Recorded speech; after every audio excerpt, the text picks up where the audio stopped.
elevate your life. I am so glad to be coming on to share with you today.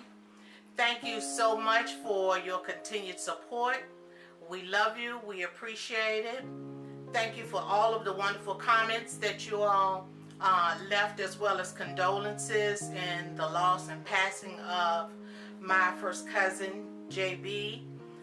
Thank you so much. We appreciate your thoughts and your prayers.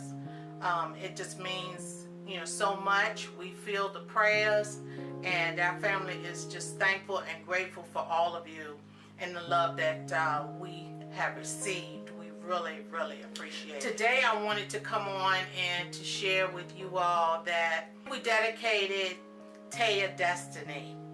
So if you wonder why I'm a little dressed up today, it's because I'm just getting home from a full, wonderful, amazing day of her dedication and christening. She is 5 months old now and is just a bundle of joy, of course. And I just wanted to share with you all, God is so good. He is amazing. He is awesome. He is wonderful. And to be able to come together as a family, in one mind, one body, one spirit, in one place, in one house of worship, to thank God for all that He has done, to thank Him for life, to thank Him for His many blessings, to thank Him for how He has kept this family, to thank God for this precious gift that He has blessed us with, and is allowing us as grandparents and as parents, my son and his wife as parents, and my husband and myself as grandparents, to have an opportunity to mold and to shape another little person's life. It's a huge, huge responsibility, but it's also a huge blessing. And we're just thankful and grateful to have her as a part of our lives. We are certainly enjoying every moment with her, and we just look forward to all of the wonderful things that God has prepared for her. And I also wanted to just talk to you guys today about some things that we often struggle with throughout life or relationships. Sometimes there are people that are in your life for a reason, a season, or a lifetime. And people come. God has a way of sending people into your life. People come and people go. And sometimes we stop and we wonder why, or as we're reflecting, we wonder why, this person is no longer in contact, or that person, you used to talk to, let's say 2-3 times a day, or 2-3 times a week, and now you very rarely hear from that person. Or sometimes there are instances or situations that have occurred that have caused you. I also wanted to just talk to you guys today about some things that we often struggle with throughout life or relationships. Sometimes there are people that are in your life for a reason, a season, or a lifetime. And people come. God has a way of sending people into your life. People come and people go. And sometimes we stop and we wonder why, or as we're reflecting, we wonder why, this person is no longer in contact, or that person, you used to talk to, let's say 2-3 times a day, or 2-3 times a week, and now you very rarely hear from that person. Or sometimes there are instances or situations that have occurred that have caused you. I also wanted to just talk to you guys today about some things that we often struggle with throughout life or relationships. Sometimes there are people that are in your life for a reason, a season, or a lifetime. And people come. God has a way of sending people into your life. People come and people go. And sometimes we stop and we wonder why, as we're reflecting, we wonder why, this person is no longer in contact, or that person, you used to talk to, let's say 2-3 times a day, or 2-3 times a week, and now you very rarely hear from that person. Or sometimes there are instances or situations that have occurred that have caused you, or there are circumstances, a situation that has caused a break in the relationship due to unforgiveness, due to misunderstandings, lack of communication, or whatever it may be. And sometimes we don't know how to deal with these things. And the only way we can really deal with unforgiveness is to cut its head off, to nip it at, to nip it at the beginning, and to make sure that you don't allow that root of bitterness and unforgiveness to take root in your heart. And sometimes we're not even aware that we're carrying or harboring unforgiveness in our hearts against someone. Sometimes an enemy will trick you into thinking that you're okay, thinking that you don't need to forgive because you're okay. Oh, I'm okay. No, I'm fine. I'm over it. But really, as you begin to pull the layers back, the layers of, let's say, an onion back, you begin to just pull it layer by layer by layer by layer. And you have to be willing to go to that place of hurt. You have to be willing to go to that place of pain.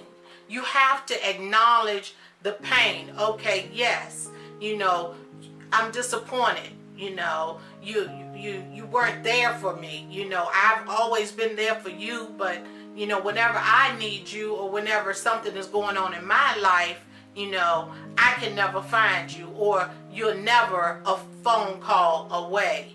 As that familiar saying, just give me a call if you need anything. I'm just a phone call away. But what does that really mean? And so sometimes we find ourselves in situations where people have let us down.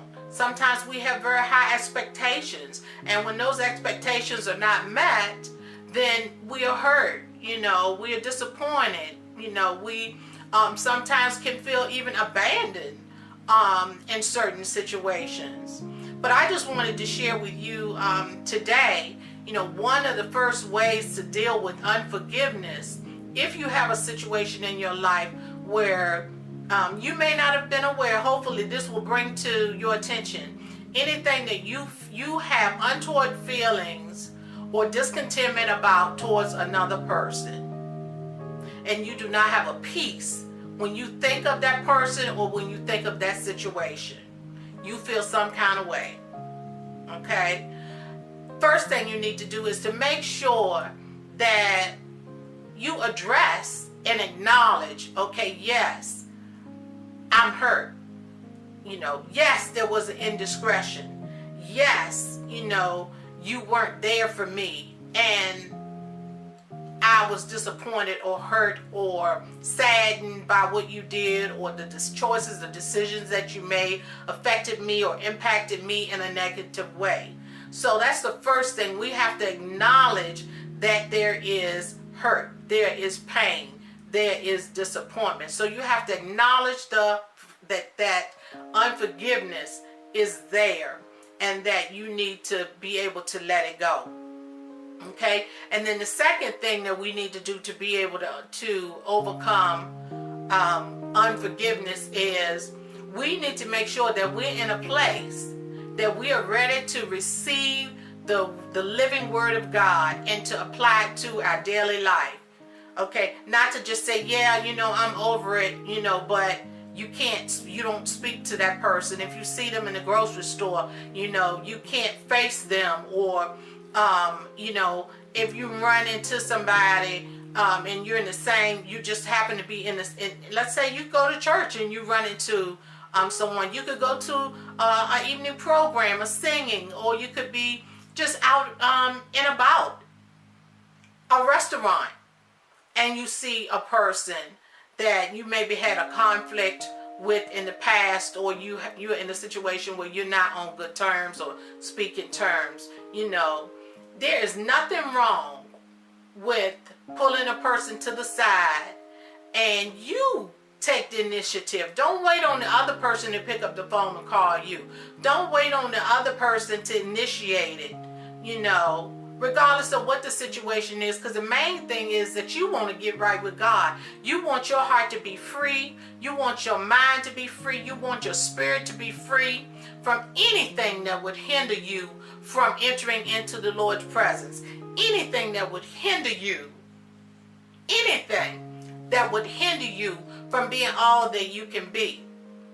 And if we don't forgive others, then God cannot forgive us. So, and this might sound cliche, but the real truth is, that forgiveness is not for the other person. It is for you. It's about what God wants to do in your life. It's about what He wants to birth forth in you and what He wants to develop in you. But if you want to hold on to the pain, then God will let you stay right where you are. Be big enough, be humble enough and big enough to extend the olive branch. Even if it's not extended in return. At least you know you have done your part. And thirdly, and finally, make sure that you have said all you need to say and done all you need to do, so that you can lay it to rest. You don't have to go back and pick it up. Ask God to help you. Sometimes this is just bigger than you, in the sense that in your own strength, you don't have the capacity to do it. Sometimes things hurt so bad and are so painful, and you've been wounded so much to the point that you just cannot let it go without God's help. He is our strength. He is our rock and our fortress. We have to put our trust in Him. But we can do all things through Christ who gives us strength. So if you're harboring unforgiveness or bitterness or disappointment about a situation or a person, I want to encourage you today to be the first one to initiate contact with that person, if possible. If possible. If possible. And, of course, barring anything unsafe. But God is always there to help you, to strengthen you, and to carry you not only through, but to actually allow you to be a conduit that He can work through, so that He can do whatever needs to be done, not just in your life, but in someone else's life, because you could be an answer to someone else's prayers. You just never know. Sometimes people have done things and they don't even realize that you're offended. So again, I want to encourage you that if you find yourself today in a place of feeling bitter or having unforgiveness about anything in your life, address it. Don't let it linger. Don't let the enemy trick you into holding on to it and not dealing with it. And the sooner you deal with it, the better off you'll be. And then that way, when you go before the throne of God to pray or to intercede for someone else, your prayers are not only heard, but they get answered.